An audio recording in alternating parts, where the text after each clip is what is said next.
میں نے جرم کیا کہ جب تعلیمی اداروں سے بے دخل کیا، میں نے جرم کیا کہ جب رسم و رواج کا پابند کیا، اور میں نے جرم کیا جب تم نے بندے ماترم پڑھنا لازمی قرار دیا۔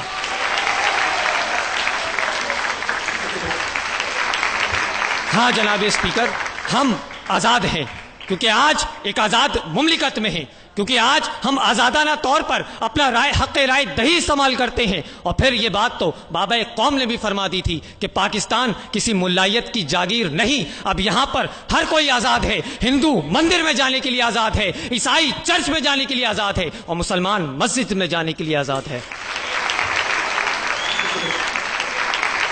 چند اشعار تمہارے لیے کہ صرف چند لوگوں نے حق تمہارا چھینا ہے، خاک ایسے جینے پر یہ بھی کوئی جینا ہے۔ بے شعور بھی تم کو بے شعور کہتے ہیں، سوچتا ہوں یہ ناداں کس ہوا میں رہتے ہیں۔ ہے قصیدہ گو فکر یہی جن کو، ہاتھ میں علم لے کر تم نہ اٹھ سکو گے لوگوں، کب تلک یہ خاموشی زندگی سے بیگانوں، اے 16 کروڑ انسانوں، اے 16 کروڑ انسانوں۔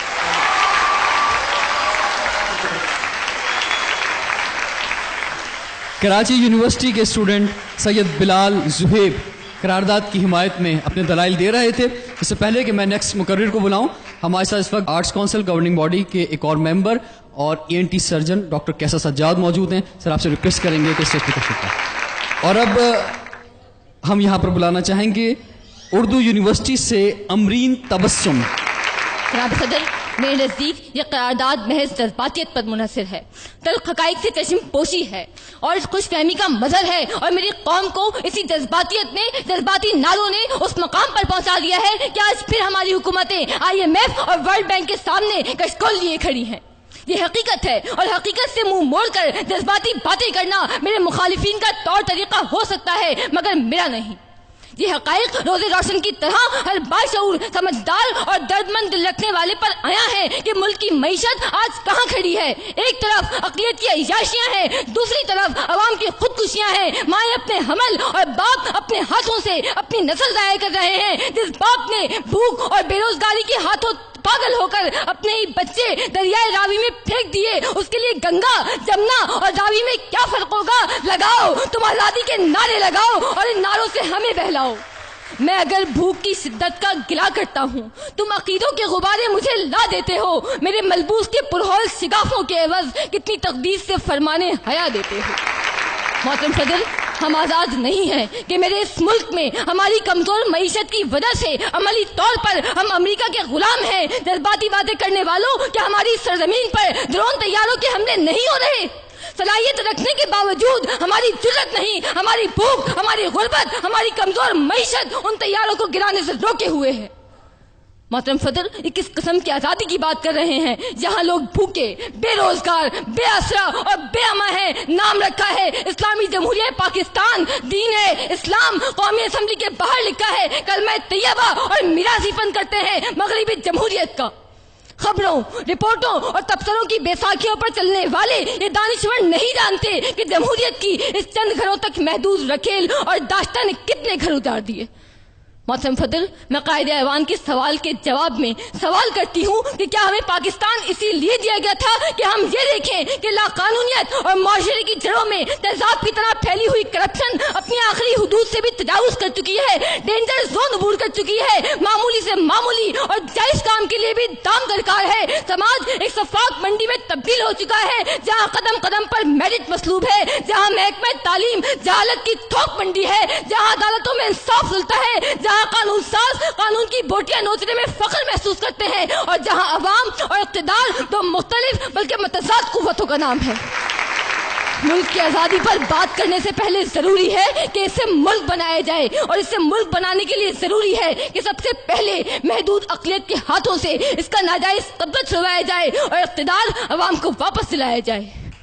مجھے امید ہے کہ تمام حقائق کو مد نظر رکھتے ہوئے یہ باشعور ایوان اس قرارداد کو مسترد کر دے گا۔